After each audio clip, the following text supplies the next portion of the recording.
তো চলেন আজকে আপনাদেরকে একটা হেলদি ড্রিঙ্কস বানিয়ে দেখাই। তো আপনারা দেখতেই পাচ্ছেন এখানে আমি কয়েক ধরনের বাদাম নিয়েছি। এখানে আছে কাঠবাদাম, কাজু বাদাম, তারপর নিয়েছি 2টা খেজুর, কিশমিশ।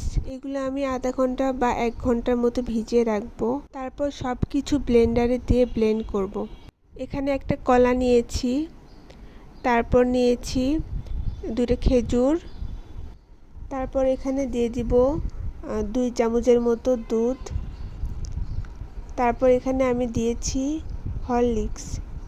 এটা আমার স্বাদ অনুযায়ী দিয়েছি, এটা না দিলেও হয়। তো এখানে আমি স্বাদ অনুযায়ী সামান্য চিনিও অ্যাড করেছি। তো এখন এটা সব একসাথে ব্লেন্ড করব।